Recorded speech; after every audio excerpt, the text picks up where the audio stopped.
allowing those that are still trying to join. And we'll start with the opening by Henry van der Merwe at 2 minutes past 11. Okay.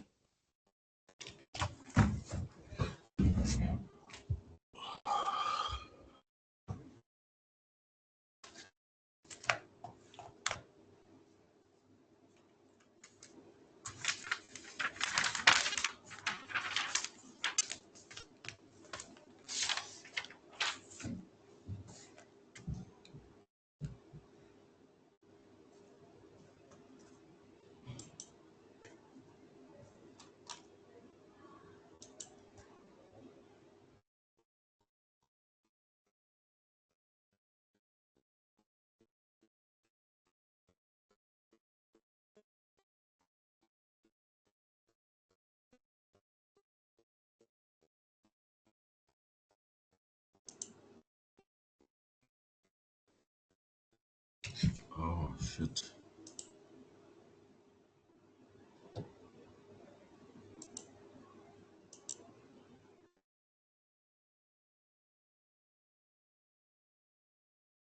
Hoor Herman, ek bel jou uit die SAPRA meeting uit.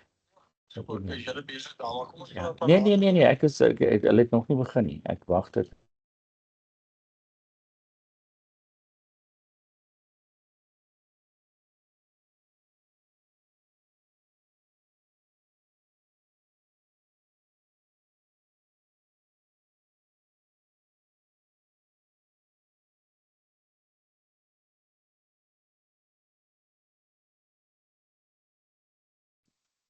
Good morning.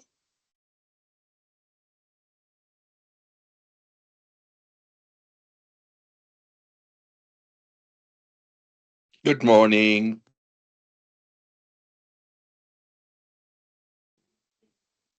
Good morning, everyone, and welcome to yet another session by SAPRA. Let's talk. This time it is the Department of Labor.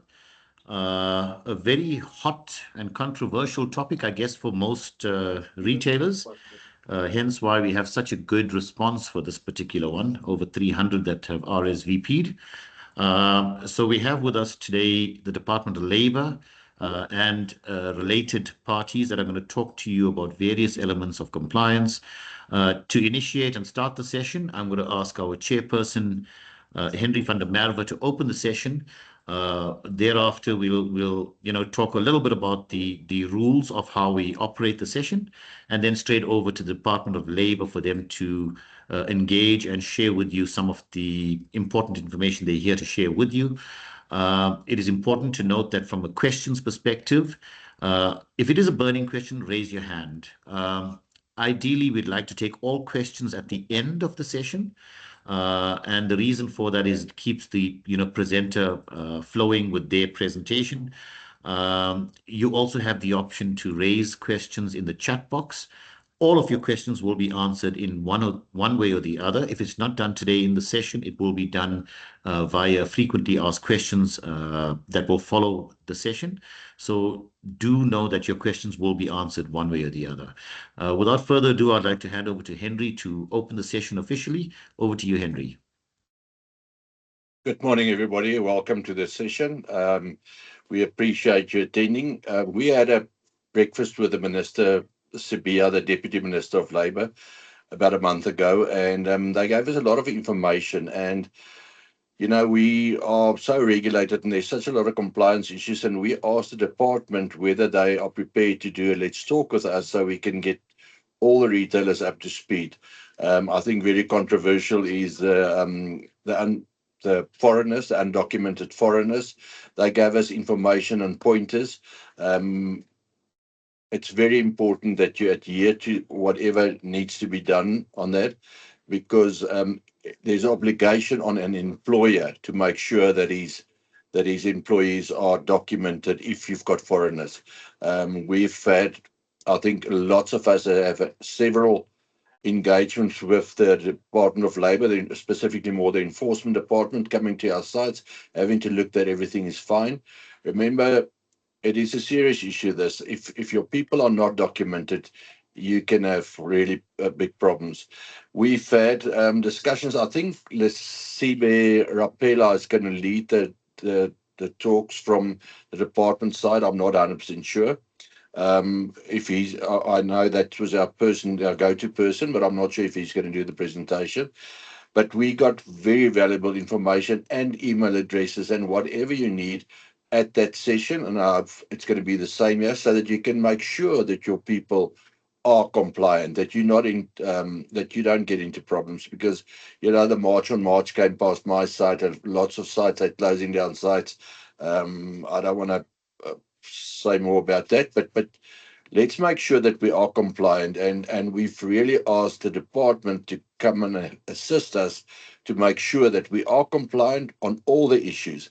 There's also issues on the UIF that's not submitted electronically as it's supposed to be. I myself was guilty. I was shown how to do it. Now I'm doing it. I mean, we try to be as much compliant as far as possible. So we found it very, very useful to attend the seminar, which was presented uh, uh, with the minister. So please, I think it's Lesibe that's going to take us through this. But over to you, and welcome, and we really appreciate your time. Thank you for the opening. Lesebi, over to you and your team. We'll flight the presentation for you now. Over to you, Kwezi, to flight the presentation.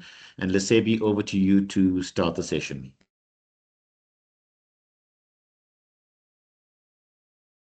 Okay, thank you, sir. Thank you, sir.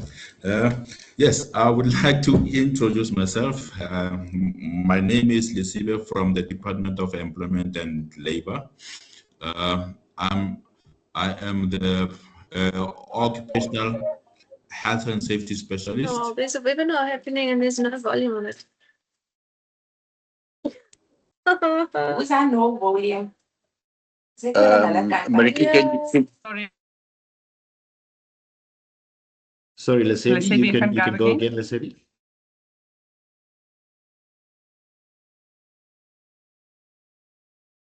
Lesebi, you can unmute and you can continue. I am employed as an occupational health and safety specialist at the deputy director's level, and I am responsible for occupational health and safety around all the business activities around Gauteng. And then I am with my colleagues, Kwaita Mvunge, who is responsible for workmen's compensation.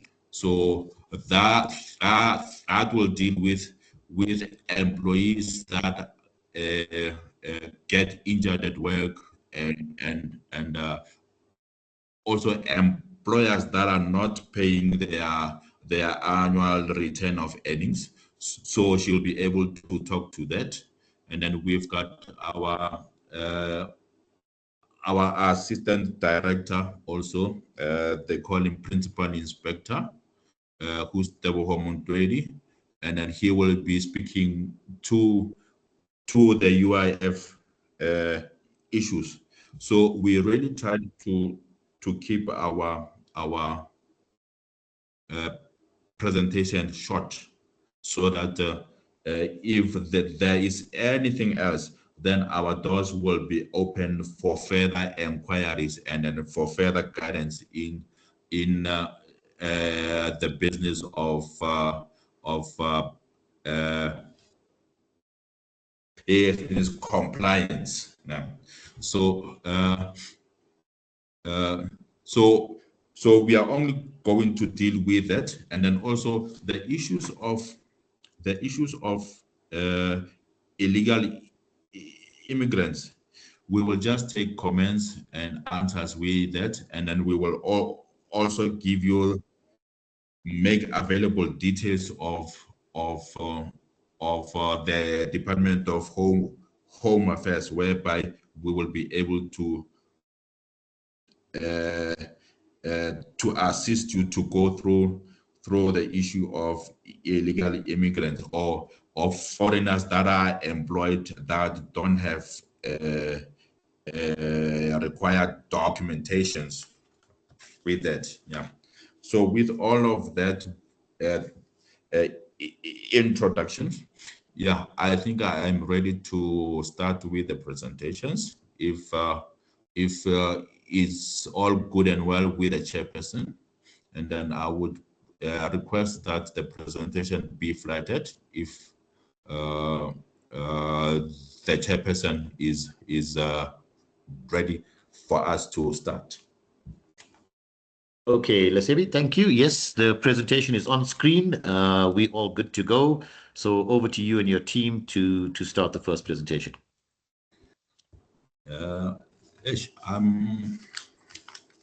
Okay, I see the presentation on my phone, but on the computer it is not appearing. But let's okay, let me work with you then. Can you go to the first slide?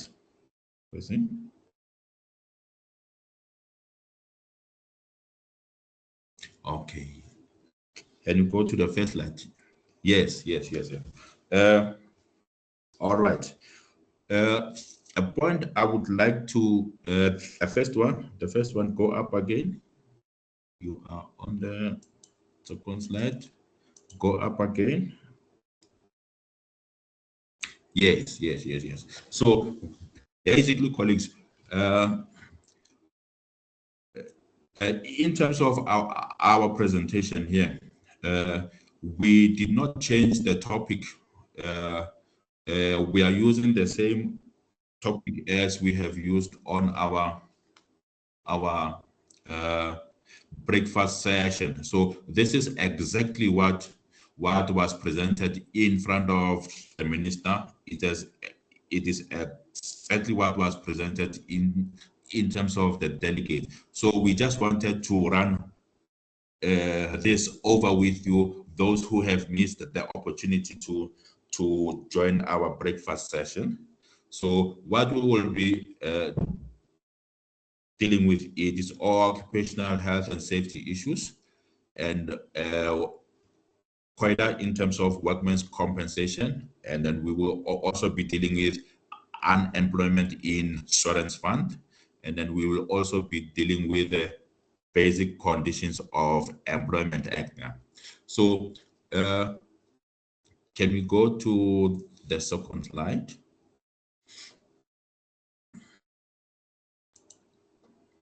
Okay, so a presentation that overview it is like this.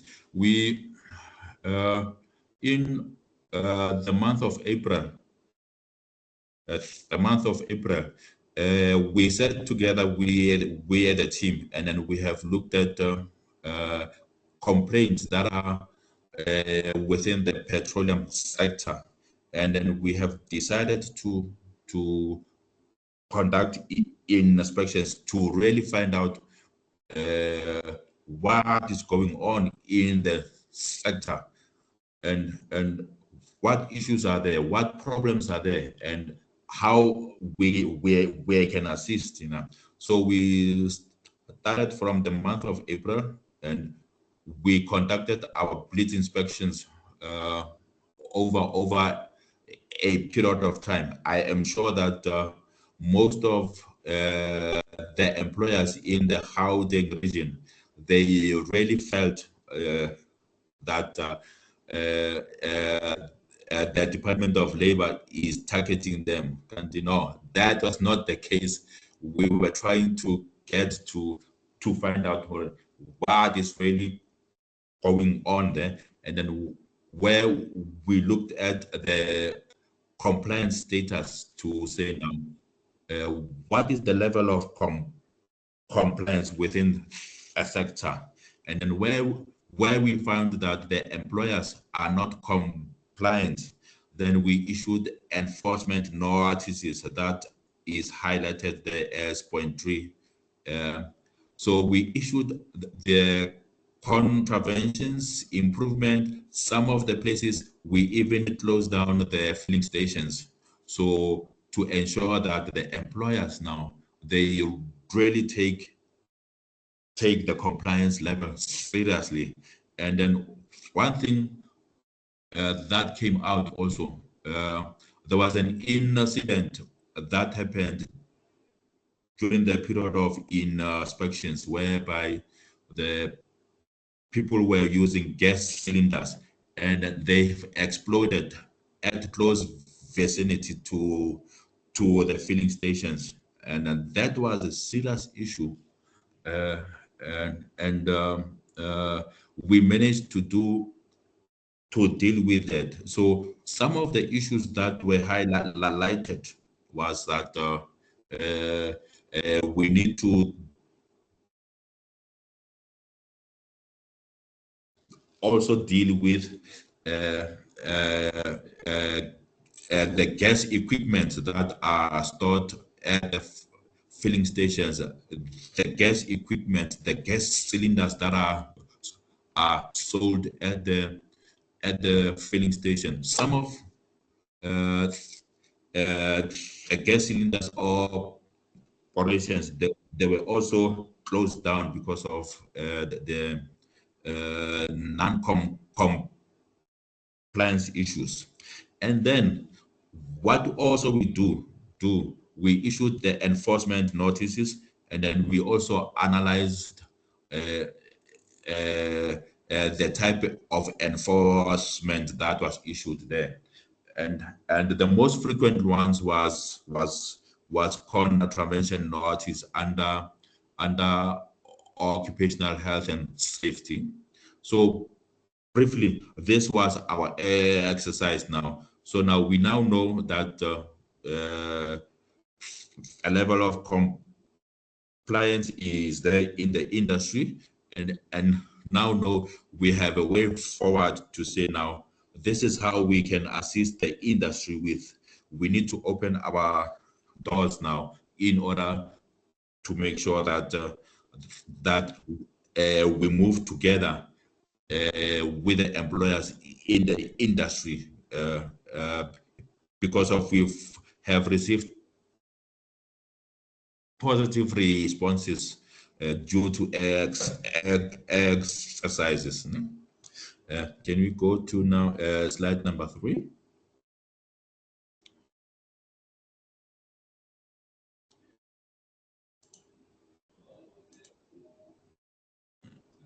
Can we go to slide number 6? We will start with slide number 6, and then we will move forward to the other slides.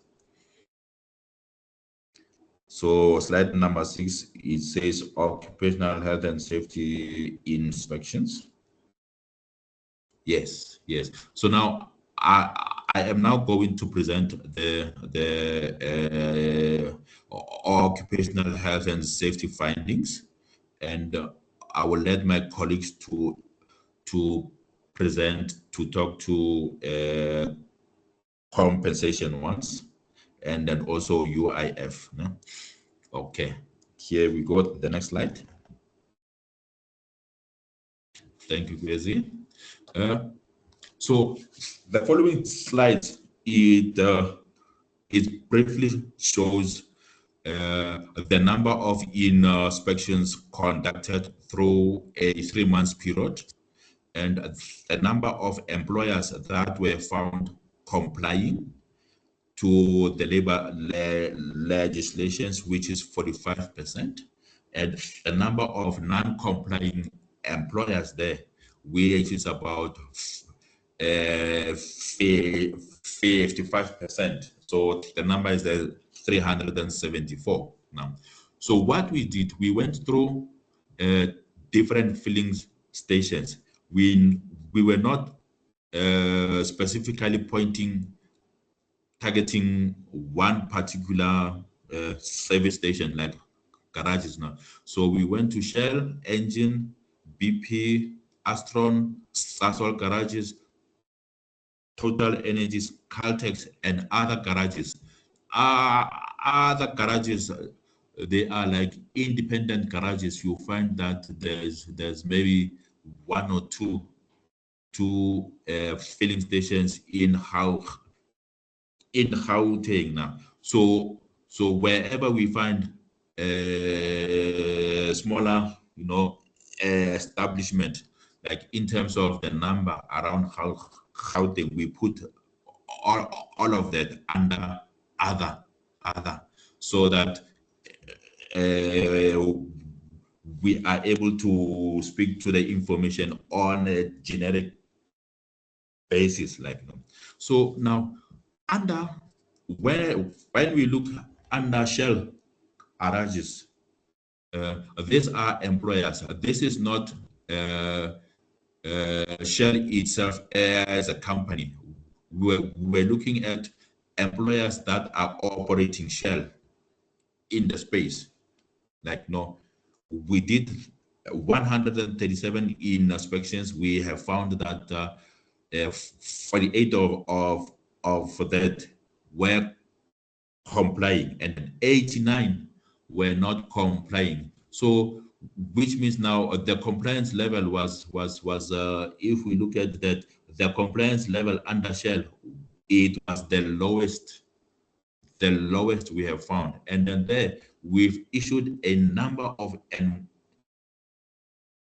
enforcement notices there, even prohibition notices there, to alert employers, and then also to alert Shell as a company to say, now we need to take care of the health and safety issues there. So in terms of a non-compliant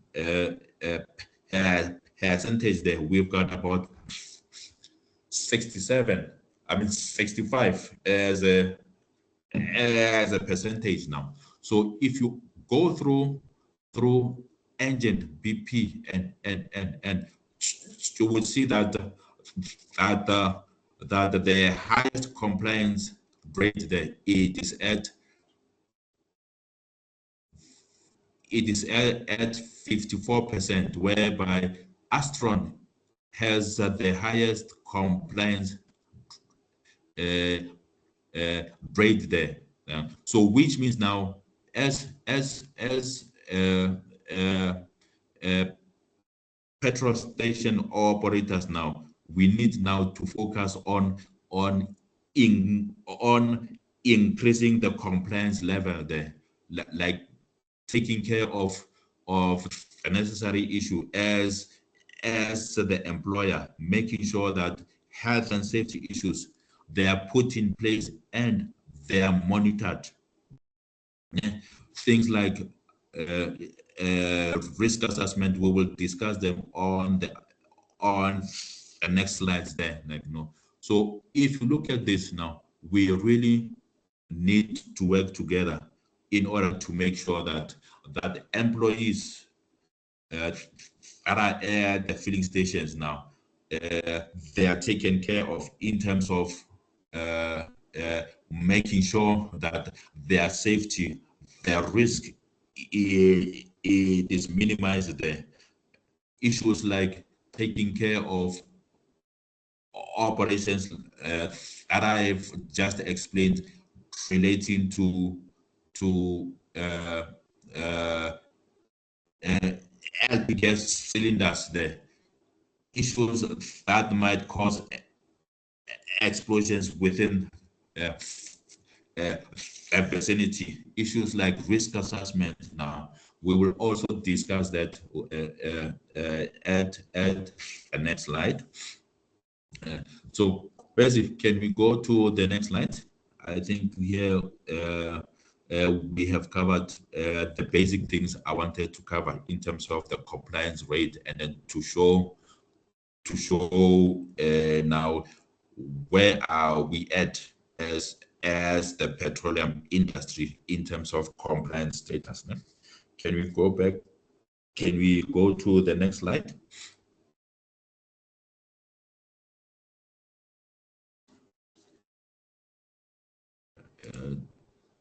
Just hold on, quickly. No, go back to the next slide where the enforcement notice is served. Sorry about that. Yes, thank you. Okay.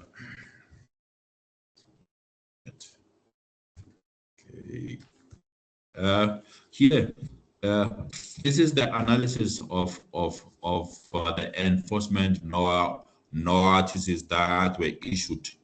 Yeah. If we look at the total number of contraventions that were issued, they are about 361. The total number of improvements that they were issued about 92, and the total number of prohibition notices that were issued, there are about 17. Those prohibition notices, they are written in red because of they impact your business greatly. Because of if a prohibition notice is issued for your filling station, that means you could close your business for 4 or 5 days, 10 days if you have not resolved issues. So that is not what we want to see.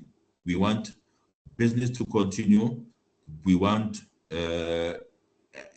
employees to be employed, employees to come work. We want business to continue. But when we find that we have no choice now, these things, they have to be attended to now. We have no choice but to issue prohibition notices now, which becomes a priority for the filling station operator and the fuel company to take these issues seriously, to action on it, so that the inspector can be able to lift off of the prohibition notice there. No.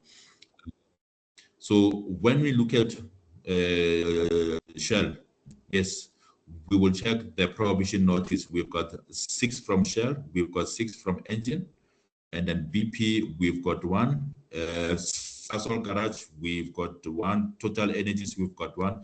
And then on the other garages now, we only found 2 garages there where we had to issue prohibition notice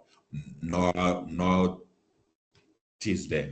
So the contravention notice, we normally give the employer 60 days to resolve issues that were identified by the inspector. And then also the improvement notice, we give the employer about 25 60 days to take care of that. Yeah. So when we look at the contravention, the most contraventions issued, they were issued for operators that are operating engine garage filling stations, where we have about 71 there. Now, that's a serious issue. That means now we have to now speak to engine itself now to make sure that also they use a stick, either a stick or they use cooperative governance now to make sure that the petrol station operator now complies with the Occupational Health and Safety Act. And one of the issues that I must mention that because of the insurance companies now, they are now using clause. Sy rekenaar begin kyk, maar sy ek wil nie aan sy goed raak nie. Sorry, kindly mute. You are disturbing the presentation. Kindly mute. Thank you. Okay. One of the critical issues now is that the insurance companies now, they are using clauses in the Occupational Health and Safety Act now. So if you falter one of them, then now you are risking a potential of the insurance not paying your claim now. So which would be very bad for the fuel station or operator. So it is critical that you know that all all the clauses, all the sections of the Occupational Health and Safety Act, they are taken care of now. So we have been through this. We have been through the insurance companies also. They are also coming to us. Also, you find that the investigators from the insurance companies, they also consult us in terms of their regulations. So now you need to make sure that you cover yourself by implementing all of the requirements that are mentioned in the Occupational Health and Safety Act. If we go to the next slide, please.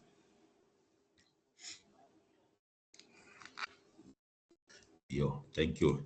Okay, so now when we now look at the analysis now on now what are the issues that the inspectors found? What are the reasons that those contraventions and prohibition notice were issued? Why did they issue those ones? So we sat down, we analyzed each and every notice that was issued, the enforcement notice that was issued. And the following it is what we found. We found that the employers there, they are not implementing ergonomics regulations. They are contravening general safety regulations, things like I would say when we speak to ergonomics, you would find that you don't have a place for your employees to sit down when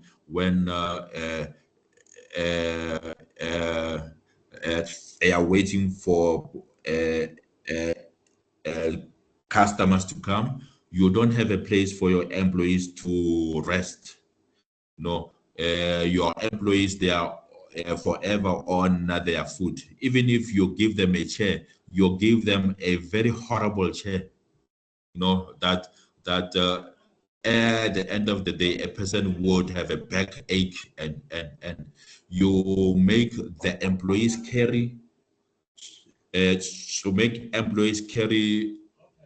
heavy stuff that they are not supposed to. You can easily buy a trolley, and they can use a trolley to move that heavy stuff around.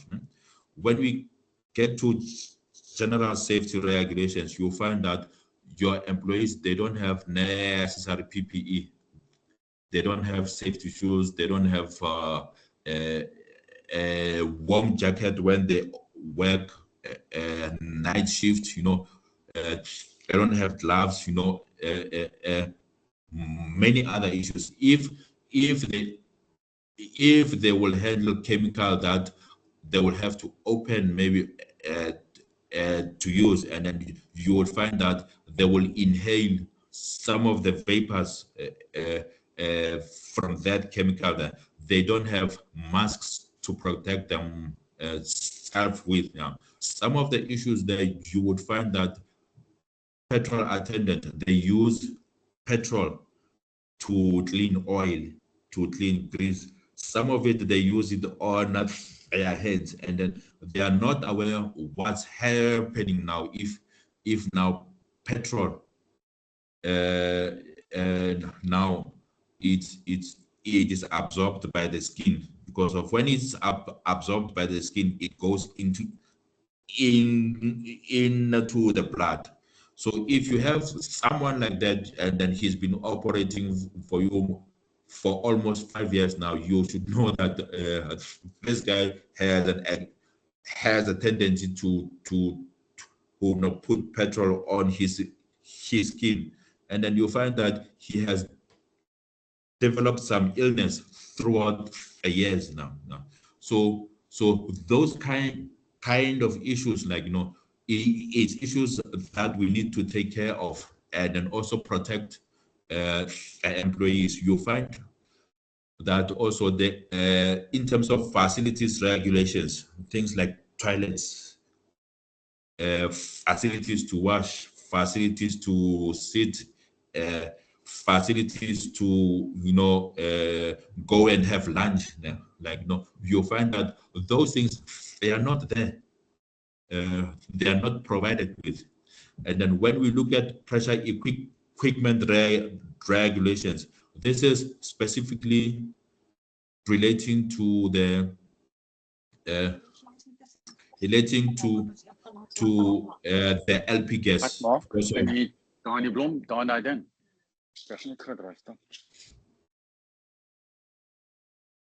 Okay. Yes, because of this is relating to the LP gas.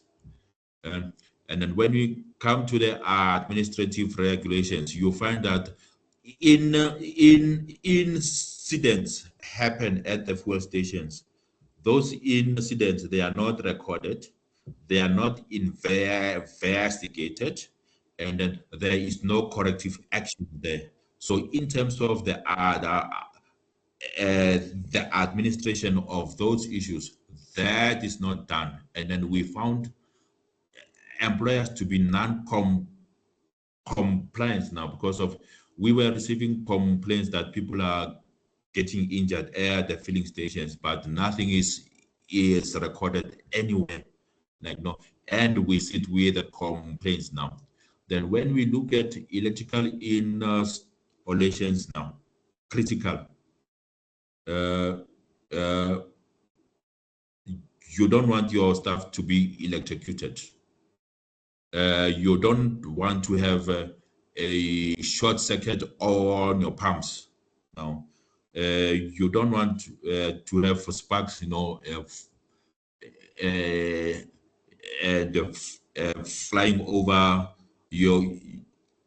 over your petrol pumps because of the fittings, the light fittings that is installed there. It is not the correct ones, because of there are specific light fittings that must be fitted that will prevent a spark. If there is a spark that will contain that spark will not go to the pumps now. So we need to make sure that specification of the lighting is proper. It complies with the standards, like in terms of the electrical installations now. And then we look at the regulations for the hazardous chemical agents now. These are now the use of your chemical agents, starting from petrol, diesel, oils, or any other cleaning chemicals that you would employ there. So these are the issues we found, when we were looking at the contravention notices there. And when we look at the improvements that we have given, we were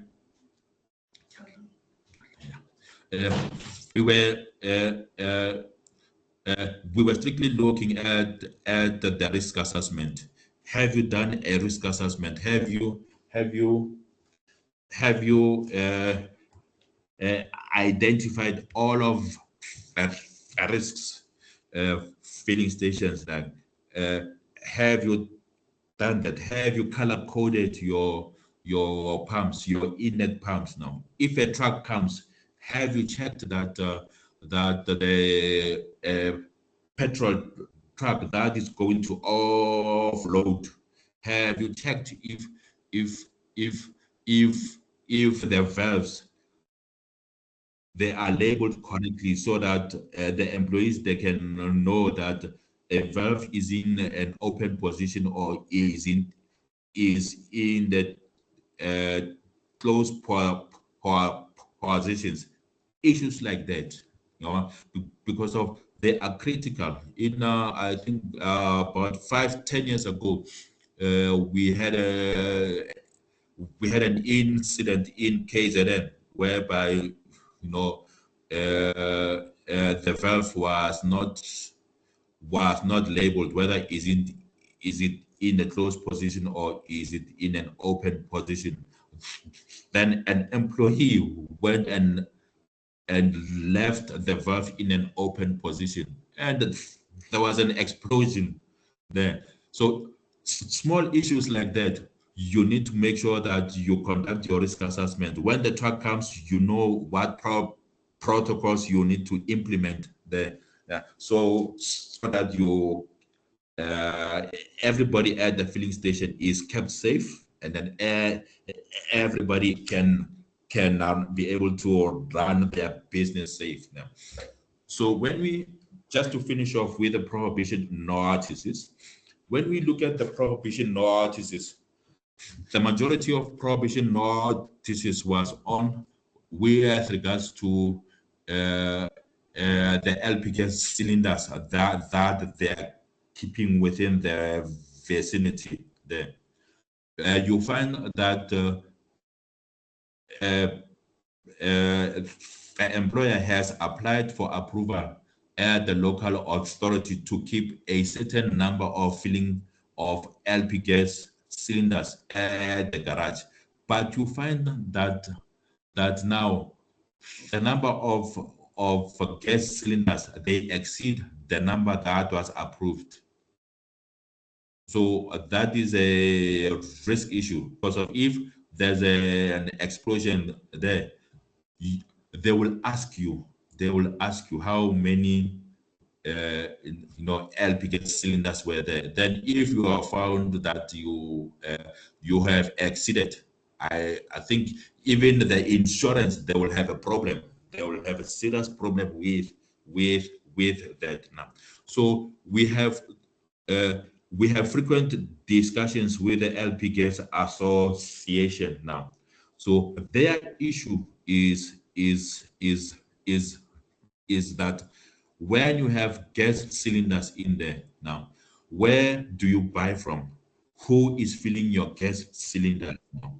So the people that you buy the LP gas cylinders at, are they approved? Do you have a contract with them? Because of what the gas association doesn't want, it's that you take a total gas cylinder, and then you take it to a filling station that is not approved by Total Garage. So you find that people who are using easy gas cylinders, who are using Total the LP gas cylinders, who are using there are different types of gas cylinders, and a company, some of them, they are using Aprox gas cylinders now. So now they do not want gas fillers to fill those gas cylinders, because of they are not checking the safety of the cylinders. Now they are not filling them correctly. They are not reporting if the LP gas cylinder has a defect. They just bring into place, and you find that a petrol station owner is running at a risk now. And you also find that in a cage, you have bought a cage that has one level of storage. Now you did not buy a storage that has two levels now. So in this single cage, you find that the petrol station is storing a 9 kg on top of the other. So now that is interfering with the safeties of the gas cylinder now, because of now you are putting something on top of the critical valves now of the gas cylinder. What if that gas cylinder goes off now? then you would have about 20 gas LP gas cylinders now are affected now. So this is very serious. The gas cylinders, they are supposed to have the contract. They are supposed to know where they are filling the gas cylinders. They are supposed to know whether the gas filler is not a fly by night, because of the gas association now and the Department of Labor and the SAPS now. We are busy tracking on illegal gas filling operators now. So make sure that you do your due diligence in this, and then you are not affected by the activities of the illegal gas cylinders there. Yeah, I think for now, I think that comes to the end of the occupational health and safety presentations. I'm not sure if my colleague for Koida is ready for that. If you are ready, Koida, can you be able to indicate? Thank you. I'm ready. Thank you, Kwesi. Yes, come. Kwesi, can you go to the first slide? And over to you, Koida. Thank you. Good morning to everyone. As previously introduced, my name is Kwaita Mvunge. I'm the Principal Inspector in the COIDA unit. The presentation that I will take you through is the inspections that we have conducted from April until the end of June. And we focused on different garages, but mostly we've conducted inspections at Shell and Engine. If you can see on the presentation, if you can go to the next slide, yes. The majority of inspections that were done were conducted at Shell and Engine. We've done 402 inspections from April until the end of June, and 255 employers complied, and that gives us 63% compliance, and 147 were non-complying employers. That gives us a percentage of 37%. We can say the compliance status is above 50%. However, we would like that the compliance status to be higher than the 63% that we are currently seeing.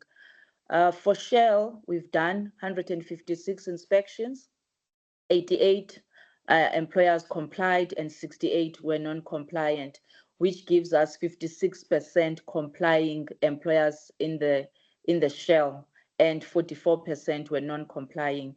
And for Engine, we've conducted 236, and out of that 236, 161 employers complied and 75 were found non-complying, which gives us 68% employers complying and 32% employers non-complying. For BP, we only conducted 8 inspections and 6 employers complied and 2 did not comply, which gives us 75% of employers that complied in BP and 25% non-complying.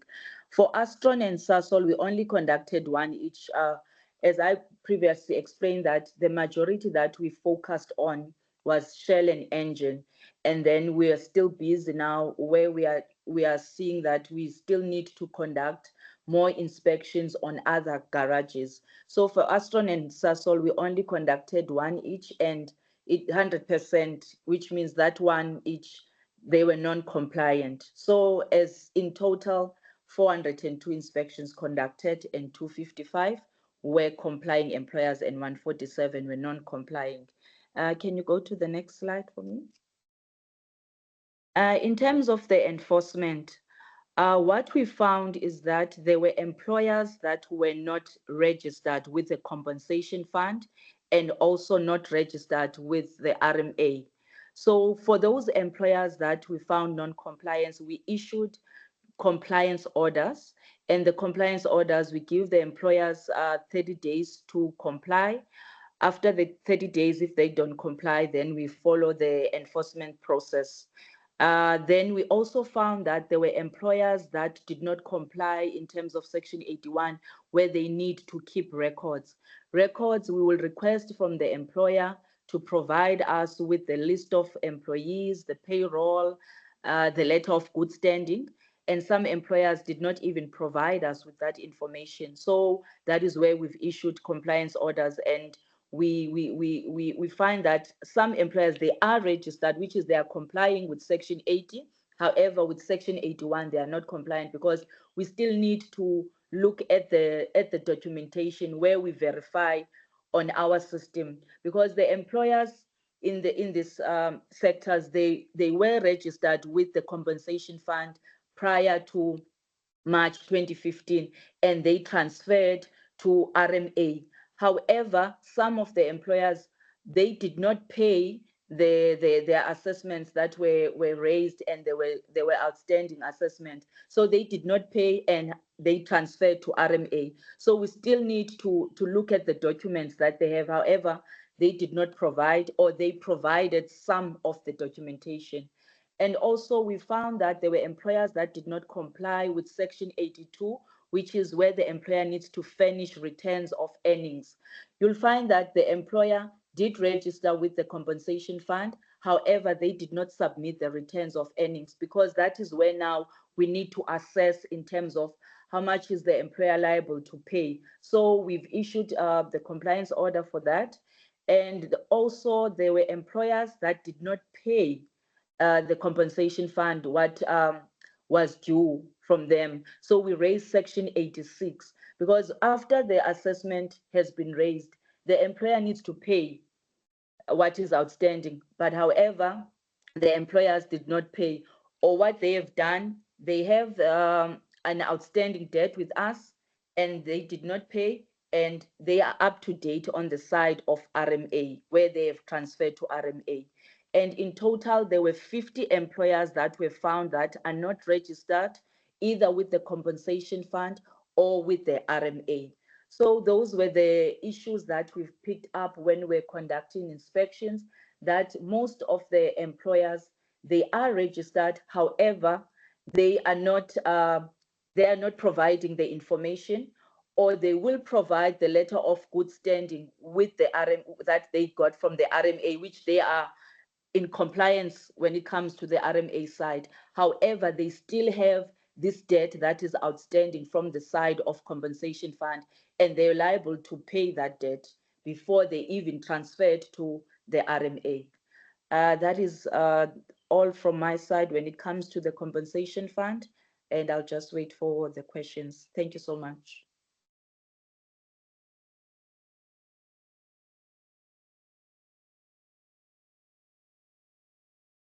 Okay, thank you so much for that.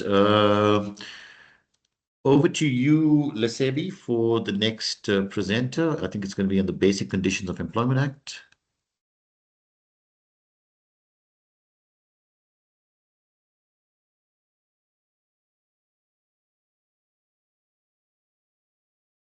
Lesebi, over to you.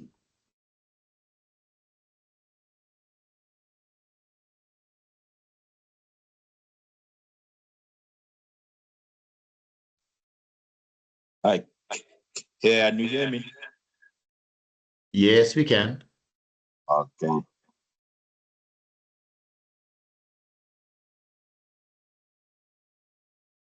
Sorry, I think you muted again there, Lesebi. If you don't mind, we're just looking for Section 3 Basic Conditions of Employment Act and the presenter to present on that one. Thank you.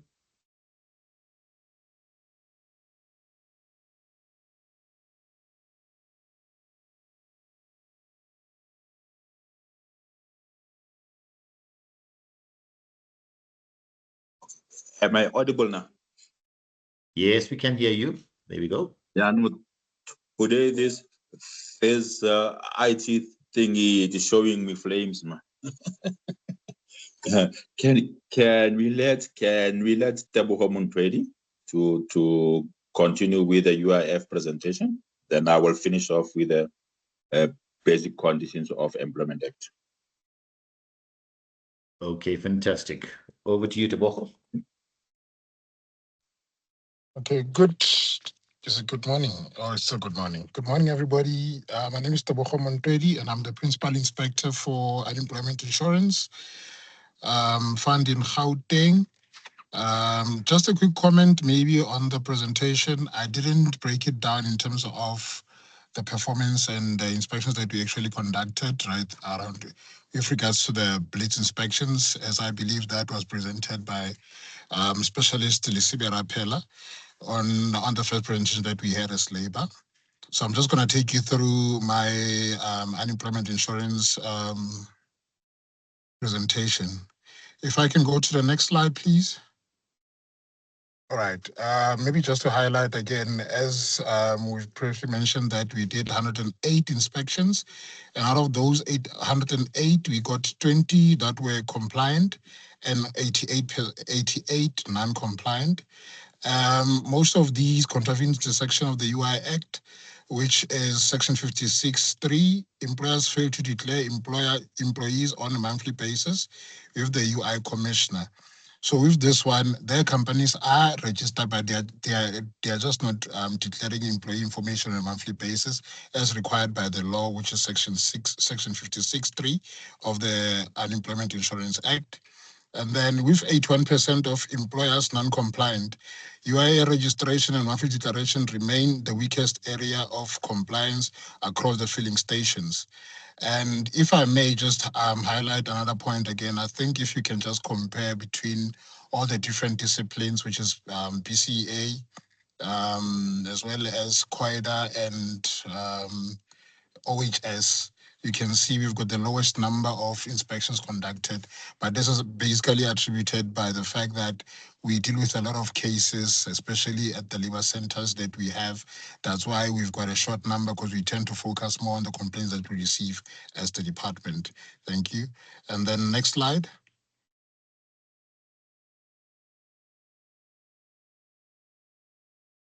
Okay, thank you. I think that's it. Okay. Can you elaborate more about the declarations now, how they work now? Oh, okay. So basically, with regards to the declarations, Section 56.3 of the Unemployment Insurance Act requires for every employer to declare employee information on a monthly basis, basically on the 7th of each month. They must submit that information. It can either be done via you using your payroll, using our eDeck system, whereby you send your payroll through to UI headquarters, and then they can just update the declarations for you, or you can do it manually by completing the UI 19 and submitting it at your local labor center for the declarers to basically just capture on your behalf on a monthly basis. So this must be done on the 7th of each month, colleagues, for you to be compliant. Thank you.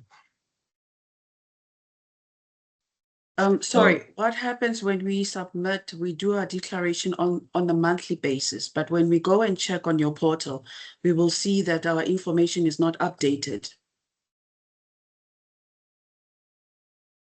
Are we taking questions? Okay, maybe let me just, if through you, Chairperson, may I, or I don't know. Yeah, perhaps we'll take this question for now. Thank you for raising it, but if we could stick to all questions at the end, it makes it a lot easier from a coordination point of view. If you feel you're going to lose your train of thought, do drop your question in the chat box in the meanwhile, but we will take this question for now. Thank you. Okay. May you kindly repeat it, ma'am, please?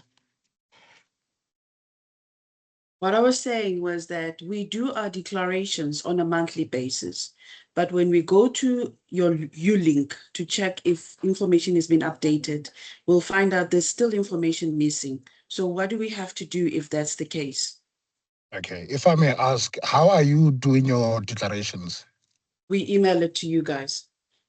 or like through to The declaration email. directions that you Yes. are okay. Oh, Yes. no, it's Yes. fine. I think what you can do, you've got my contact details should you have any of such problems, because what we do, we engage directly with UIF at head office, whereby we can just get to see where exactly the bottlenecks are, and then we can intervene from there. Thank you.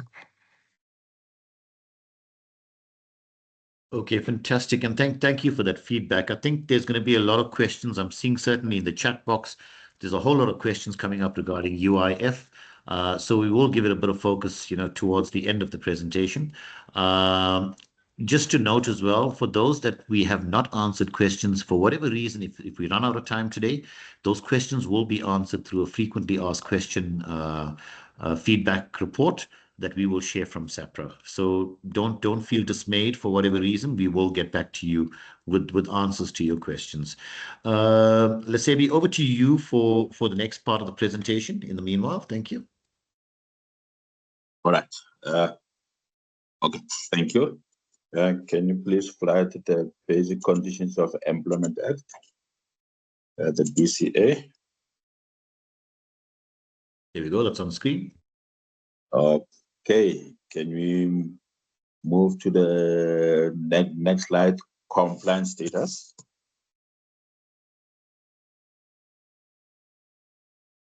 Okay, thank you, Kwesi. The following is the issue of the Basic Conditions of Employment Act. Unfortunately, our specialist was not available for this topic, but just to give you a brief background now, we conducted the inspections for the Basic Conditions of Employment Act. Now, just to see, but what should actually happen now, because of your sector now has been classified to be under a bargaining council. So the sector should be operating on conditions that are above the Basic Conditions of Employment Act. So in terms of the paid rates, in terms of all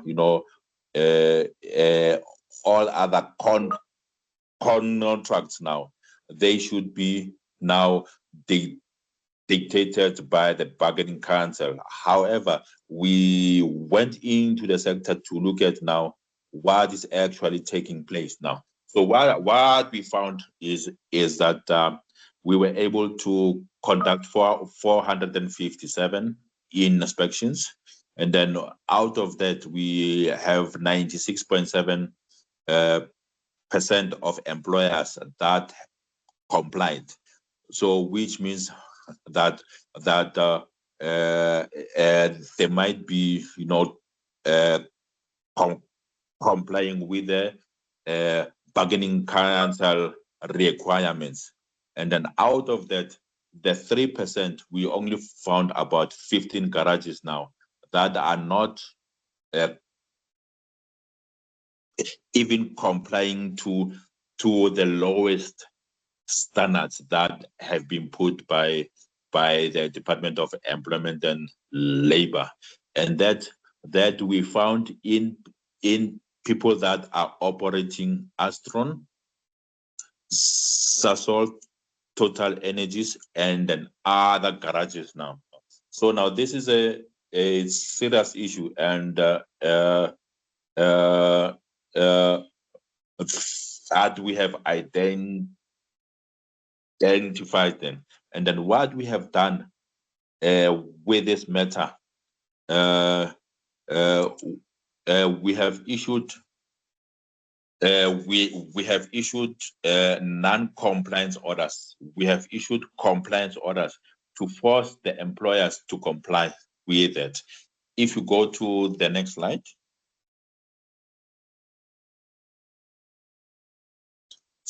So now the 15 garages, they were issued with compliance orders now. So that those compliance orders, they are relating to the issues of minimum wage. So which means now they are even paying below the minimum wage. They are paying below what the bargaining council has stipulated. They are even paying below what the Department of Employment and Labor has stipulated, because of what the Department of Labor has the lowest minimum wage now. So compliance orders that must be complied with. I think with regards to this, I don't think they have mentioned it here, but the amount that was ordered from these 15 guys, it amounts over to 300,000 rands. That these garages now, these employers now, they must pay their employees now. So if they were underpaying them for about 12 months now, so which means that now the compliance order now, you must pay back from 12 months ago. You must pay the difference back now to the employees now. Failing which, that now the matter will be taken to the CCMA if you don't comply, and then if you don't align with the order from the CCMA, now the matter will be referred to the labor court, and then all expenses now, which now the employer, the garage owner, now will have to pay all the other costs plus the costs that has been identified by the inspector in the compliance order. So basically, not underpaying employees. It's serious. It's a serious issue now. It can financially impact you. And then when we look at also what we found in terms of foreign nationals now, we have found 310 males, foreign nationals. We have found about 313 females in the fuel industry space now. So what we did not go further with is that, are they documented? Are they not documented now? So if they are not documented now, as an employer now, you need to ensure that you follow the procedures that are stipulated by the Department of Home Affairs now, because of you may find yourself in hot waters now, because of if they find a single one, I think they are charging a fuel owner 10,000 for a single non-documented one. So if they found 10, then you would have to pay 100,000 rands as a fine, and you get to have a criminal record. And I don't think businesses now, they want to do business with someone who has a criminal record. So it means that you are jeopardizing your the operations of your filling stations now. And then as we speak, with regards to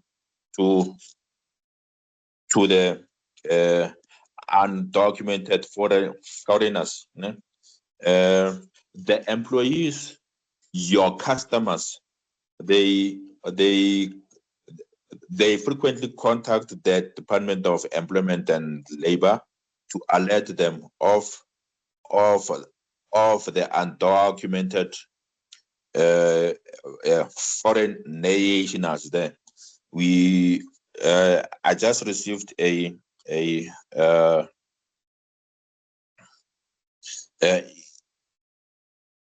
information from someone to say now they are harboring undocumented foreigners in I think at the back of the filling stations. Surely they are living there, they are sleeping there. Now, so now issues like that, if now if now you are going to operate like that outside the prescripts of the law, obviously any law enforcement would not have mercy for you. They will just have to apply their enforcement procedures now.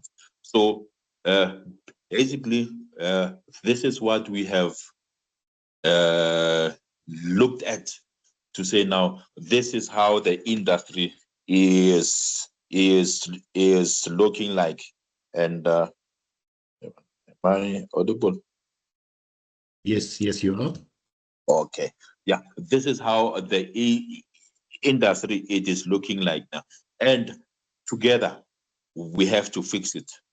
I'm sure, Vishal, you have taken care of you have taken information from the Department of Home Affairs. If you did not, then I will send it to you so that we are able to advise the fuel retailers, or who to contact and how to get their foreign workers to be properly documented, and then they are able to get permits, working permits, so that they are able to work freely and then without fear from any other law enforcement, without having fear to work at the bargain, to deal with issues of March and March, and any other persons who are against foreign workers. So just to put it clearly, the Department of Employment and Labor, if they find a foreign worker, or let me say an undocumented foreign worker, the Department of Labor will make sure that you apply the basic conditions of Employment Act for that foreigner, illegally or legally. You have to take care of that foreign worker. You have to pay the foreign worker the wages as prescribed by the bargaining council, because of at the end of the day he is a person. So the services that they give you, you must pay for those services, and then you must take care of them. The only issue it is when it comes to the Department of Employment, Department of Home Affairs now, whether this person is illegal or is legal. That's where the issue is. So when we get such information that there are illegal foreign workers at the filling stations, we will conduct the Department of Home Affairs. We will come to join Department of Home Affairs to check whether the conditions of Employment Act now, whether you are complying to them, and then Department of Home Affairs will check the issues of work permits. And I don't think that we need a work permit. I mean, I don't think in South Africa we don't have people that cannot be petrol attendant. There's plenty of people to be petrol attendants now. So if you employ someone without a proper work permit to be a petrol attendant now, then you are facing charges from Department of Home Affairs, and then you are you are risking to have a criminal charge recorded under the NPA now. So so this is our advice now. Contact the Department of Home Affairs and then contact the Department of Employment Labor if you have issues. Wherever you are, find the Department of Employment and Labor offices to assist you with the issues that maybe you might need some more clarity on, where you might need to be assisted in terms of guidance giving, and also being able to check whether you are compliant to the level of regulations now. They will assist you. And then if you are experiencing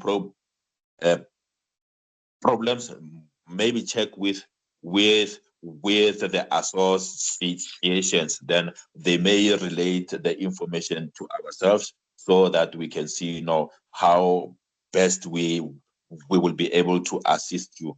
So with that, I would like to say now this is the end of our presentation, and then we might open for question and answers. Thank you. Okay, fantastic. Lesebi, lots of information. No two ways about it. There's going to be a plethora of questions coming through. So be mindful of that. What we'll do is just to facilitate the Q&A session, I'm going to get Kwezi to deal with that. Please do raise your hands. That will get preference, right? If you have a question, raise your hand. We'll try and coordinate the order of that. Kwezi, at the same time, if you don't mind, prioritize those that are in the chat box as well. And let's see how far we go if we're able to answer all of the questions. In the meanwhile, if you don't mind, Lesebi, Kwaita, and Teboho, if you could share your contact details on the chat box as well, that'll make it easier for members that want to engage with you directly. This is part of the exercise, is having an opportunity for businesses to engage directly with critical stakeholders. So do share those details in the chat box. In the meanwhile, I'm going to hand over to Kwezi to start fielding those questions. I see there's already 2 hands raised. Kwezi, over to you. Yeah, thank you, Vish. Munif, I will allow yours now. I just want to start with the chat first, if you just allow. And I think this is to the entire panel. It's a question from Safia, and she just requested, can she please get clarity on which posters should be displayed at the site? Her reason being she has bogus people coming to sell unnecessary ones. Which posters are mandatory?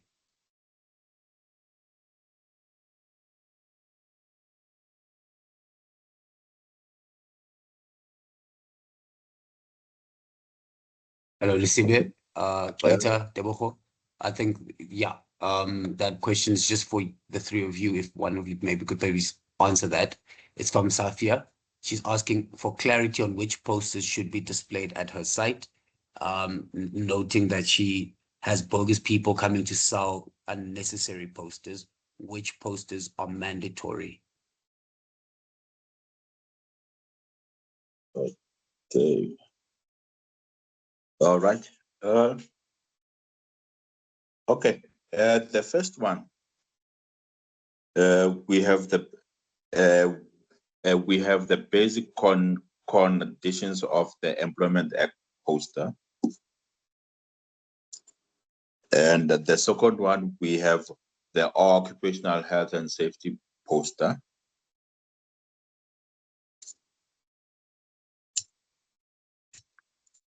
And I think those are the basic one, 2 basic posters that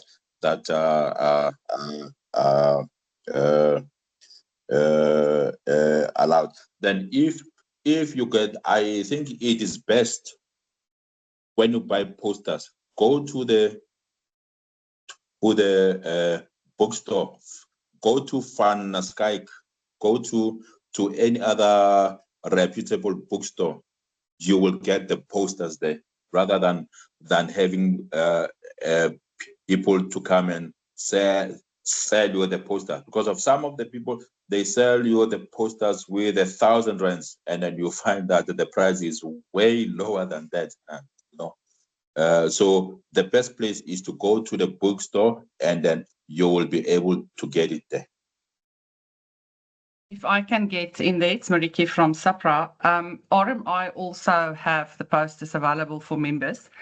You can contact me. So if you're a member, we do sell the posters as well, and it is available at our regional offices. Thank you. Sorry, Thank you, Mariki. can I just get in on that?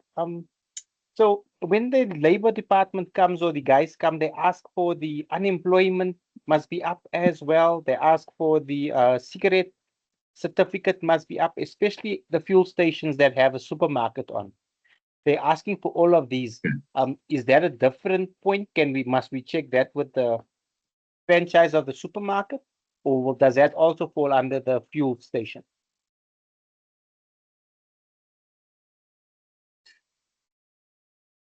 Munif, was I'm that not- now the question you were going to ask, or is No, this an addition No, that's just a to? follow on the charts that we have. Because when the guys come out, they're asking for a cigarette one, they ask for the one about uninsurance, all of those things. So it's like besides BCEA and OHSE, they're asking for all these additional. Sometimes we have to have up to about 5 different posters. And I'm not sure, is that now the petrol station side of it, or is it the franchises that we have where it's a supermarket? Okay, if I could come in there. So at the RMI offices, and we have 5 offices around the country, each of the offices have an IR specialist. These are, IR industrial relations specialists employed by the RMI. All of them are geared to handle these questions in terms of the posters and what you need. So do engage your local regional office, right, and speak to the IR specialist, and they will definitely, if they don't have the right answer for you, they will point you in the right direction regarding these issues. So do engage your RMI specialist as well. We'll put into the chat box, just in case it isn't there, perhaps just the contact telephone numbers for each of those offices as well. But thank you. I'll stop there. Thank you, Michelle. Again, to the panel, I think I'll just take William. It's got the only hand up. William and Isaldi Hugot. You may please proceed with your question. Good day. I need urgent help with my UIF submissions for the 5 years. As I think later in the conversation, someone was said that we did not know that our auditors is doing our UIF, but now all of a sudden she said to me she didn't know it was supposed to be submitted through the payroll system.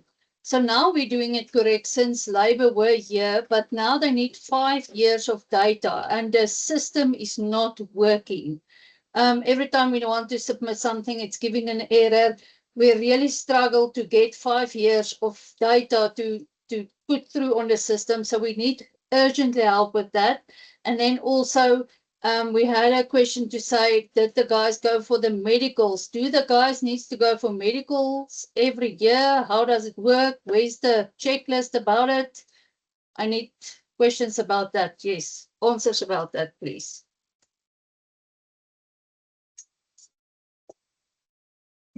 Okay.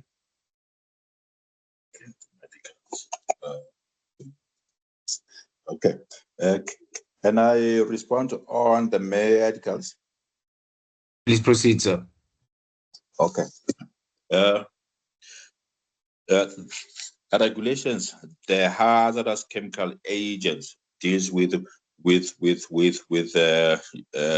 chemicals that people would most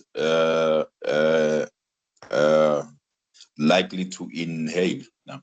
So now when you employ someone, firstly you don't know their conditions, so you have to take them for for the medicals, you have to know that these people, their health conditions, where when you employ them, it's good, so that throughout the years, if they develop a sickness, maybe somewhere, maybe they are using petrol in a way that it is not recommended as per the safety standards, or maybe they are using some chemicals at home and then they get sick from that. Now we would not know, but when we check in terms of the medicals, if we do the entry medicals, then we know their conditions to say, now these guys, they are healthy. Then after that, you will do your assessments. You will do the assessment in terms of monitoring the vapors, the chemical vapors, maybe that could be within the vicinity of the fuel stations, which of course the vapors should be very low. You should not be able to detect. But if it happens that frequently, when these guys are pouring petrol, now they are inhaling vapors. Vapors now. If they found that the levels are high in the air, now it would make sense now to say, now this person's sickness developed on there while doing their job. Now, so if they do not find any vapors within there, if they call them ppm levels, parts per million of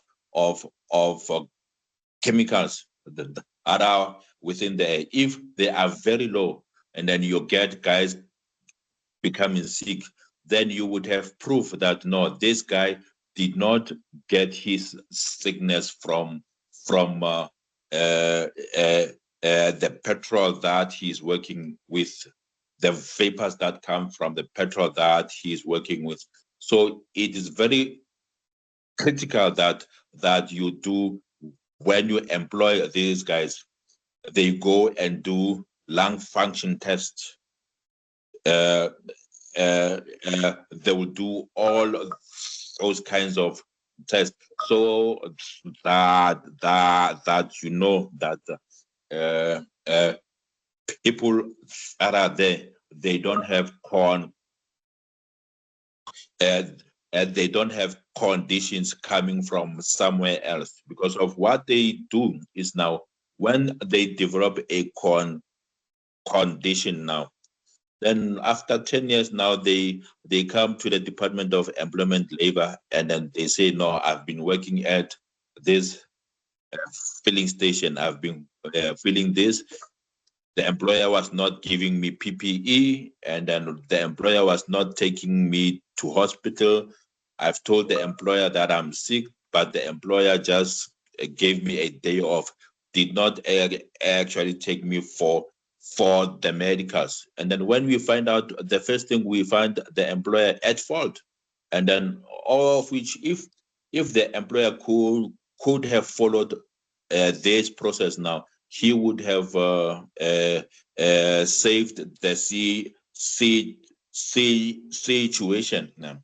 So the medicals, yes, there is a cost to it, but I think do yourself a favor, do them and then get them done and over with it. Then you know your standing now, because of, you don't want to be caught off guard. You don't want to just do it and then know your compliance status. Thank you. Thank you, Elizabeth. I'm going to just recognize Tutuzile Malunga.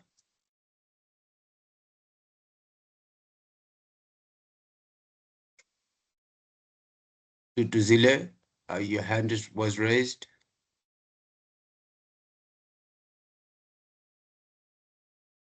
Okay, that's okay. I see Henry, your hand is raised. Please, Mr. Fanamaro, proceed. Good day, yes, Mr. Lisibi. I wrote a letter after we had the meeting or the breakfast with the minister. I got from Mrs. Millie Reuters, I got the email address of Elise Lawrence regarding Okay. this hazardous substances, because Yes, yes. there is major confusion. What you're saying and what we're saying, this is totally different. You know, some of the oil companies did tests. We are in an open space. We are not working with hazardous substances in an enclosed space. I sent a long letter to Mrs. Elise Lawrence, which was not replied to. Because we need to sort this out, because it's a huge cost to us to have all these medicals done in the first place. Second place is some of the oil companies saying it does not need to be done because it was done. There was some tests done on forecourts. Some of your people are going out and saying that the forecourt attendants need to wear masks. It's major confusion, and we need an answer on this. And we try to get an answer from yourselves, from the department, so that we can get a way forward, that we can advise our members. But there's no reply forthcoming. It was sent on the 31st of July with absolutely no reply. So Okay. it's a big problem for us. Okay. The or see what we present now, né? It's we are presenting an issue on a generic basis. Né? We have and then every issue now we have to deal with its specifics now. So now, if you, for instance, what happens? It's now if you are dealing with chemicals, and the first thing that the Act talks about it is the medicals now. You do your medicals now. Then when you do your survey, then the levels are low. Because of the regulation says now every 2 years you need to do the levels now. So now if you did your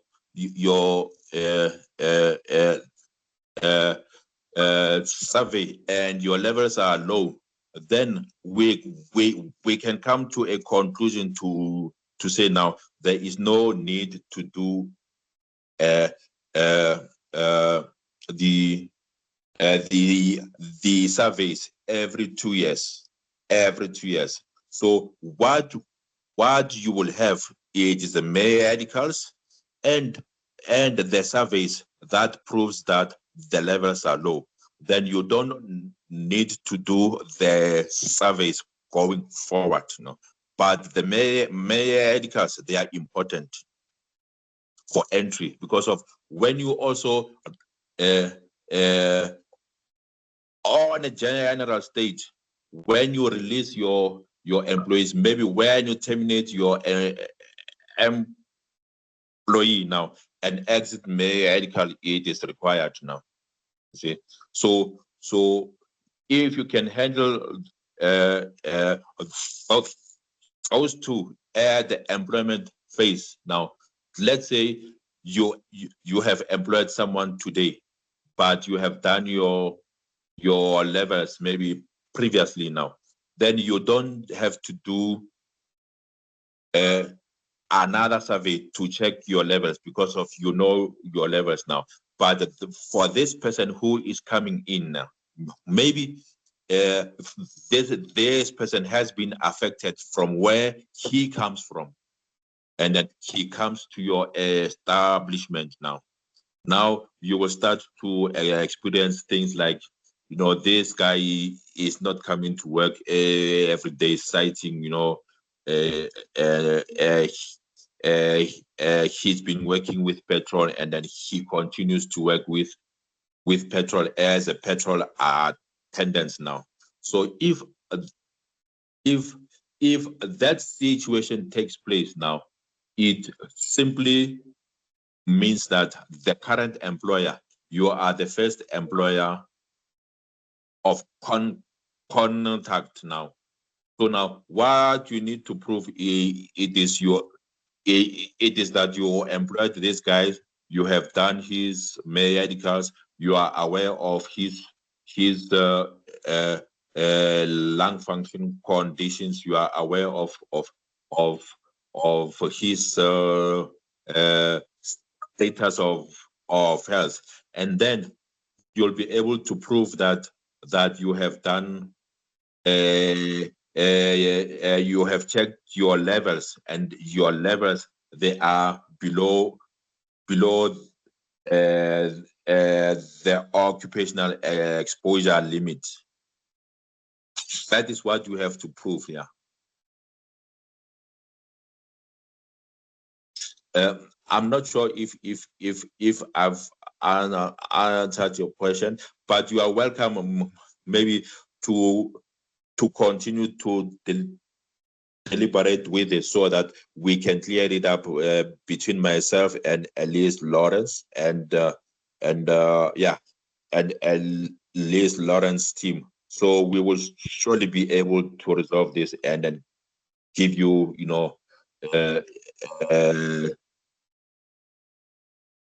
some.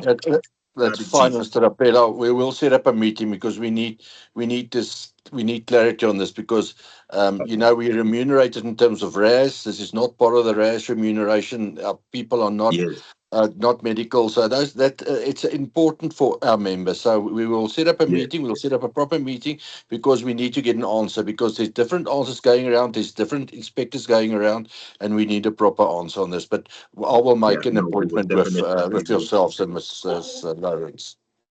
Yes, no, we will definitely give you a proper answer. Yes. Thank you so much, Henry. I'm gonna just revert back to the chat. I see there is a question, it was quite early in the webinar, from Sophia. She says, I received a compliance notice to submit the UI-19 forms for people who have historically worked for us from 2003 to date.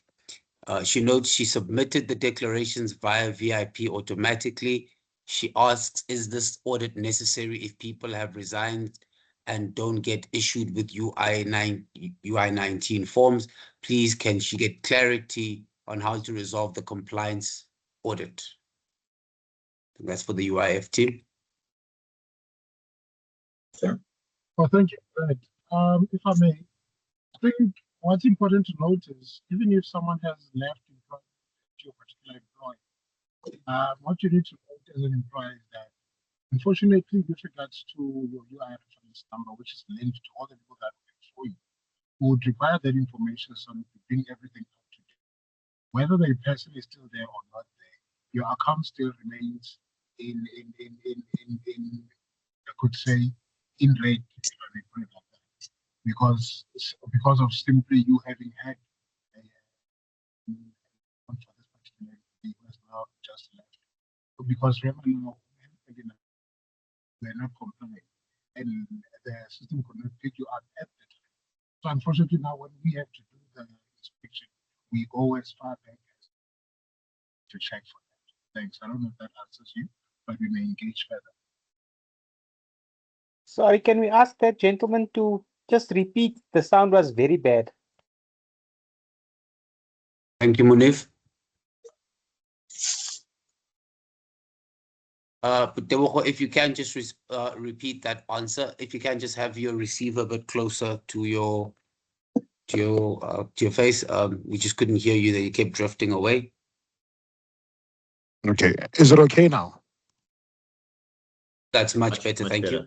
That's my person. Okay, so I think what's important to note is that as an employer, when you have an account with us, like your UI reference number, which is linked with all the employee information that may have been at your employee at the time, maybe let's say 2003, and the system could not pick you up that you're not compliant at the time.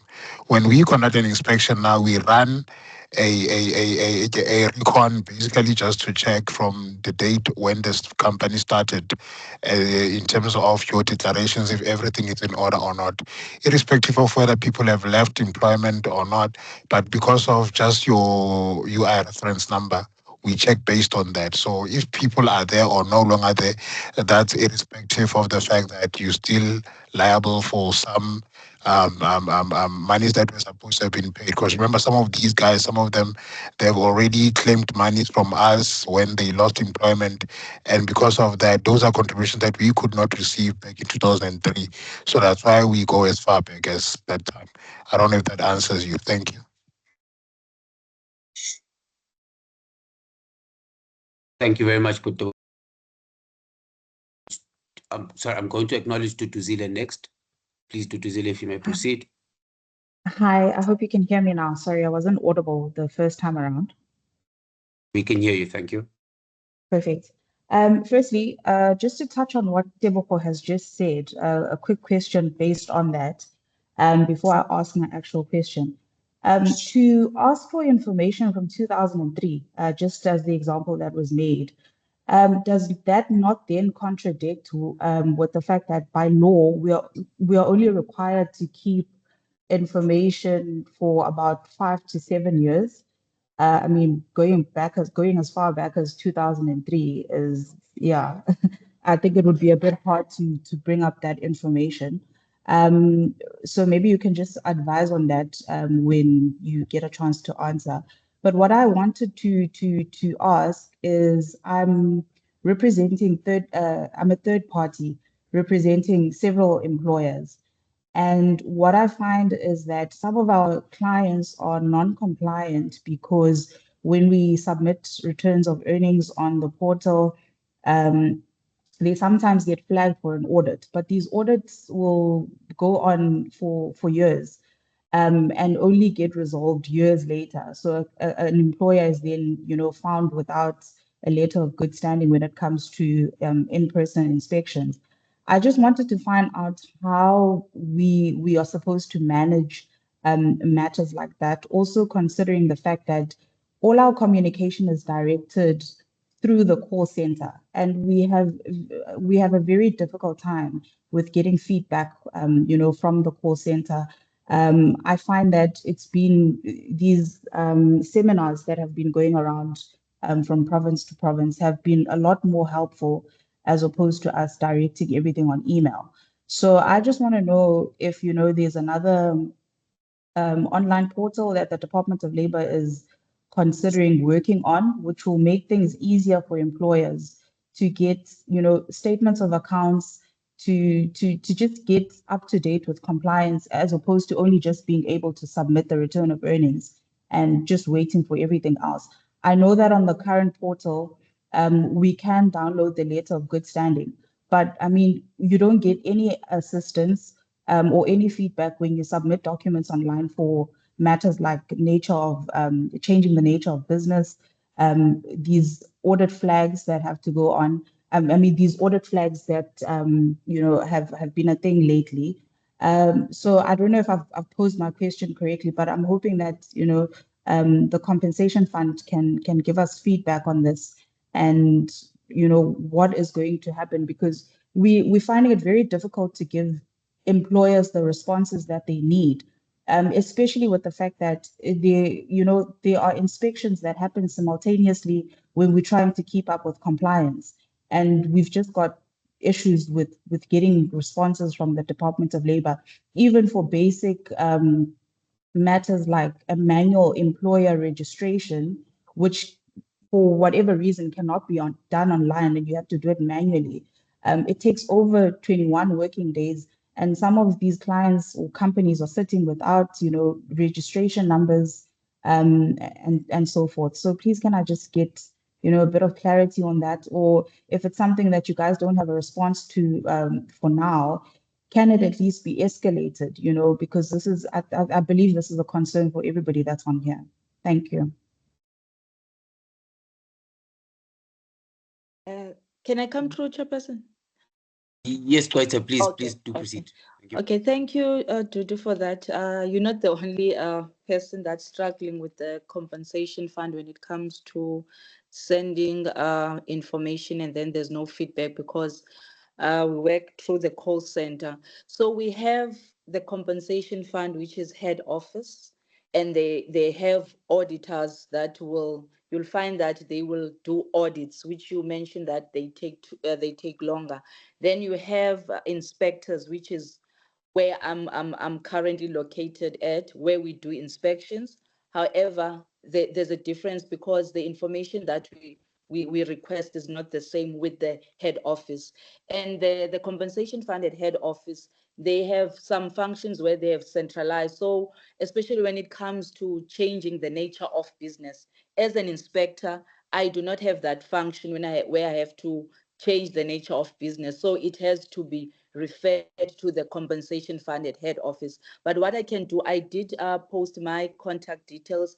Maybe on the side we can communicate. Then I can liaise with someone at the head office because we do have a unit that is called the compliance unit when it comes to compensation fund head office, where they deal with the audits and they deal with the nature of business. Because when you have to change the nature of business, there must be an inspection that must be done in order to confirm whether the business, let's say you are changing from the wholesale to the petrol station. So we have to verify whether indeed that is a petrol station. So I think for now you can just maybe take my details, then I can assist you because there are people that deal with that. As much as we go through the call center, because the call center, they have to have like a reference number where they can track the inquiry. However, I can liaise with someone at compensation fund. I hope that will assist.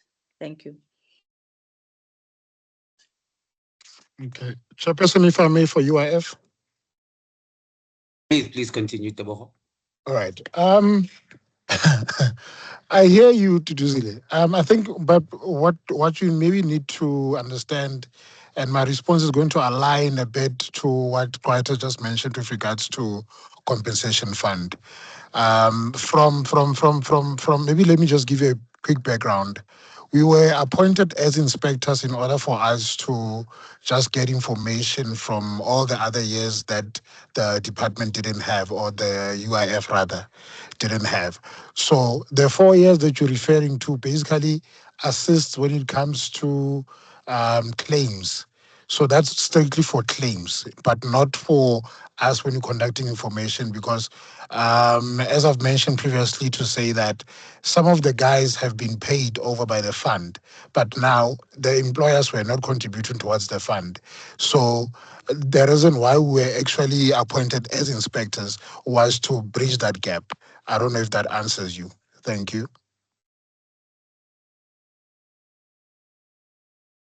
Thank you so much, Teboho. I'm just going to quickly return to the chat, and then after that, Gloria, I will take your question.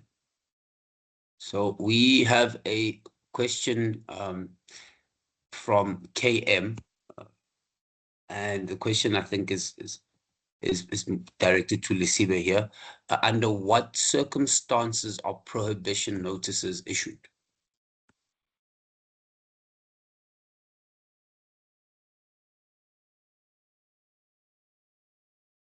Okay, am I audible? Yes, you are. You may please proceed, sir. Okay.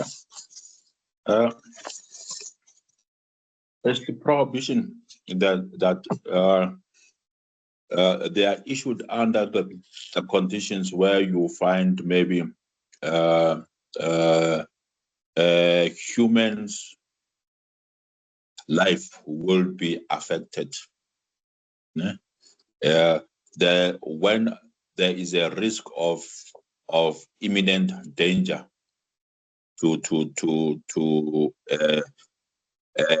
the employee or to the working environment there. Like for instance, we found an employee working in the cashier office, a very small office, and it was during April the sun was very hot. Temperatures were, I think temperatures there were above 29, 30.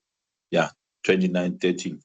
You find in there is no air coming or going out now in a very hot sun. So now there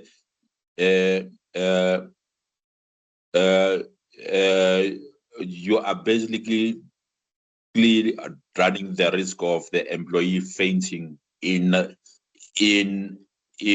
office. You are risking conditions that the employee now developing sicknesses like sick building syndromes there. And then we found that there is an aircon unit, but the aircon unit was damaged. It was never repaired now.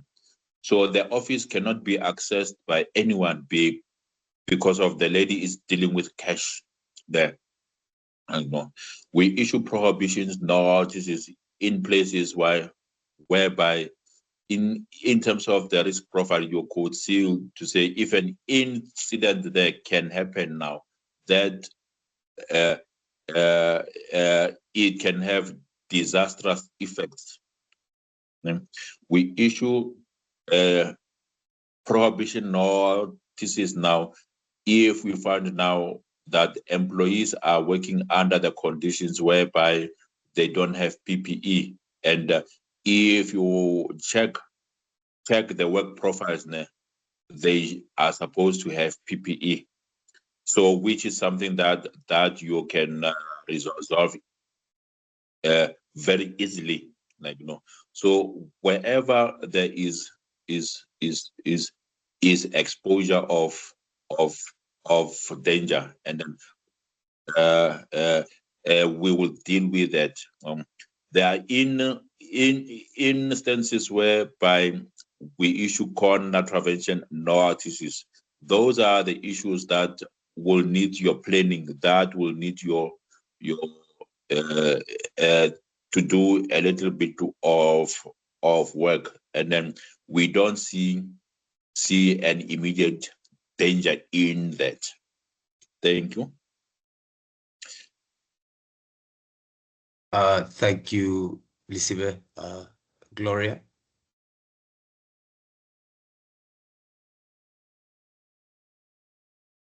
Gloria. Okay, I'm going to move on from Gloria. I see Munif has got his hand Sorry, up. Gloria's back. Gloria. Yes. My So question is, it's going to be directed to the OHS division. I just wanted to find out from them if it's possible that we can arrange a meeting between the Department of Labor, the Council, and MIPCO to discuss this thing of medicals, because of it's not built in our RAS desk, RAS matrix. Okay. It's really impacting badly on the company because of it's a cost that needs to be incurred by the employer. I think through the chairperson, that chairperson can we arrange that? Can we like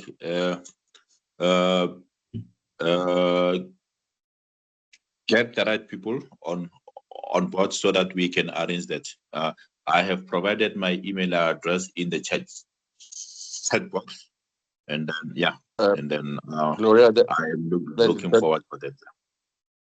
Yeah, thank you. That's what I said just now. We will definitely arrange it. I'll arrange it from my side, or we shall, but we will arrange it because we need to sort this out. Because I agree 100% of what Gloria said. It's exactly what I said. We're not remunerated in terms of RAS that it needs to be put in, or we just need to sort this out because there's too many different views on this matter. But we will set up the meeting. Okay. Super. Thank you, Henry. Sorry, guys, we are going to be I'm just going to be asking, please, if you can run through very quickly through your questions so that you can give the team the ability to respond. Munif, please proceed. Okay. I have twofold. The one is first, we had a Department of Labor HSSE audit. They said we need to install an emergency exit door. We obviously went back to the franchise and we discussion because the building was built more than 20 years ago. And we have a fire escape route. In that time, we've had a new COA application go through. We've had the fire department come out again and review our emergency exit routes, and they've given us the all clear. So can I fight that point that was picked up in my Department of Labor audit, or do I now have to wait and push the franchise to install an emergency exit door?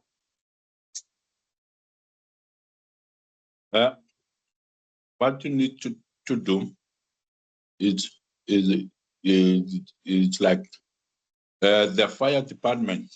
Did they look at your risk assessment?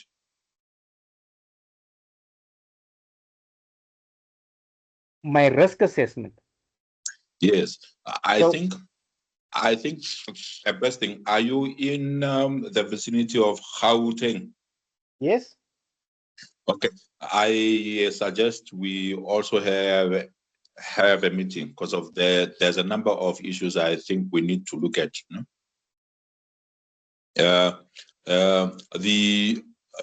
The fire department, did they grant you in terms of fire exit, or did they grant you because of you've got sufficient equipment to extinguish the fires? So for COA, the fire emergency certificate that they have to issue is so that you are capable to fight fires for your kitchens, and Yes. you are capable to escape any issues. So that's what they give, because they review your shop, because that's a COA process. Remember, the kiosk and the forecourt is separate. So now they came into the shop and they looked at the shop, and we have got a fire escape process that they looked at. They've given us the certificate. So I don't understand when you say, have they looked at our risk assessment? Because that would be made up from our risk assessment to be cleared. Okay. And we have those audits from the franchise almost quarterly, where they also review all of that. Okay. The best thing is you do have the name of the inspector, no? Yes. Yes, and you do have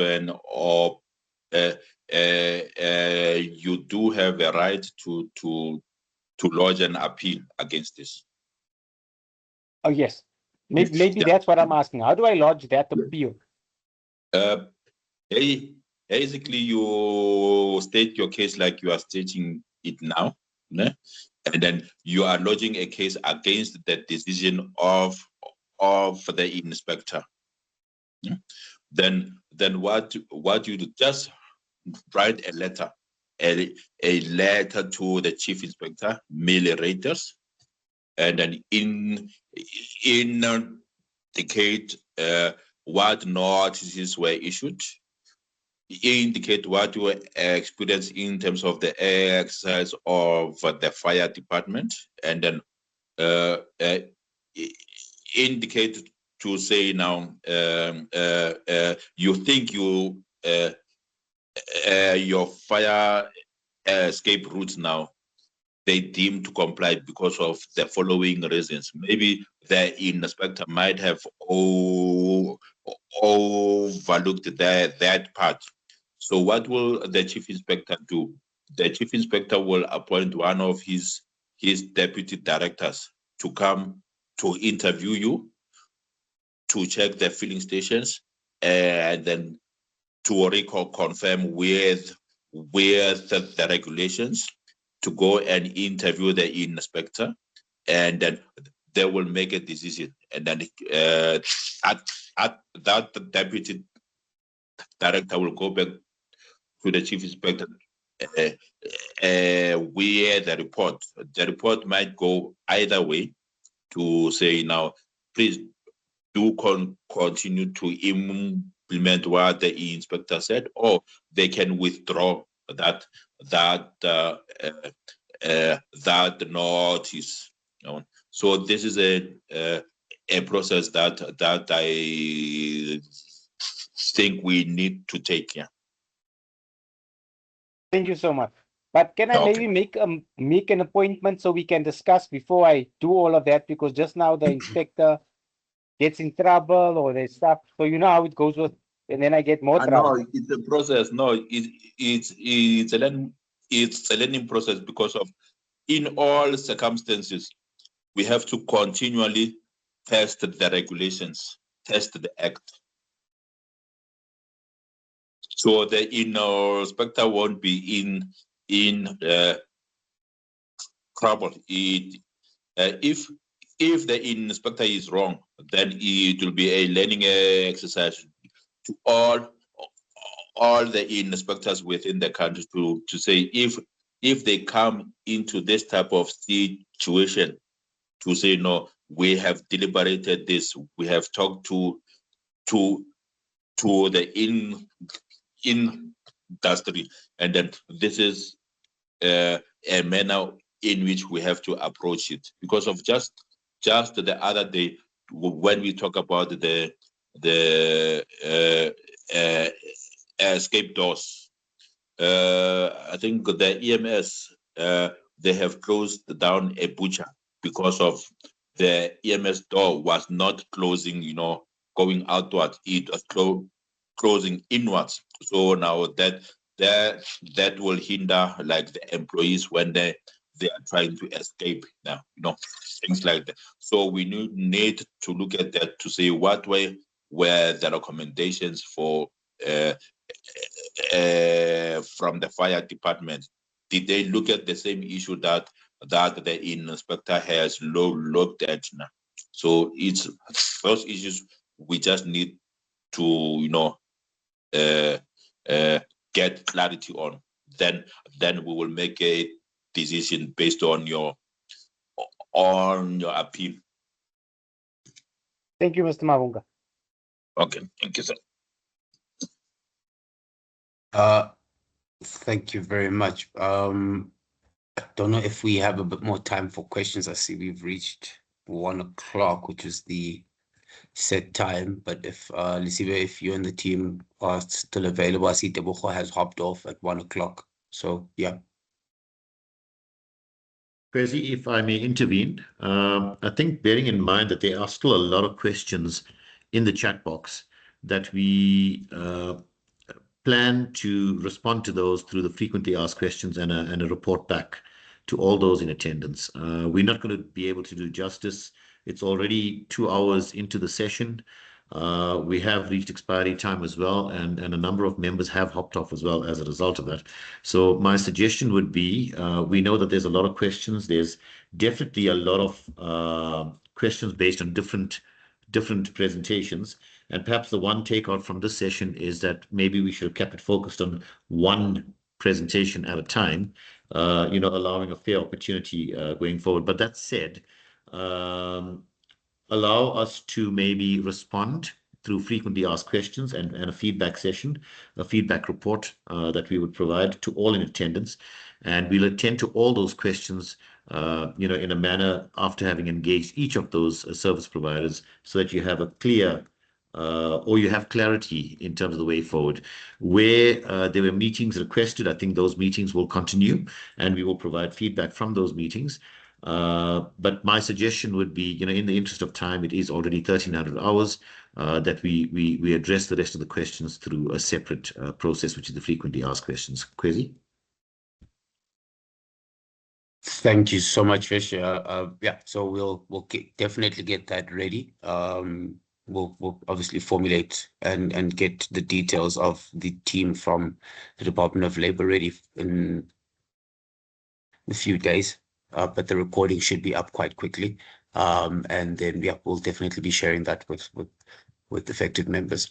From my side, I think we can wrap and close. If anyone does not maybe receive the link by any chance, it will also be available on the SAPRA YouTube channel. That is actually the link we will be sharing with you. But yes, have a good day and thank you for availing yourselves. Henry, I think you can close the meeting. Thanks for everybody. I think it was fruitful, but we will reply to everybody. Thank you very much. Okay, thank you. Cheers, everyone. Have a good afternoon, and we will respond to you on email going forward. If there are still queries, please do raise those through the SAPRA office. If you, for whatever reason, could not get the contact details of the individuals that presented, do raise those through the SAPRA office.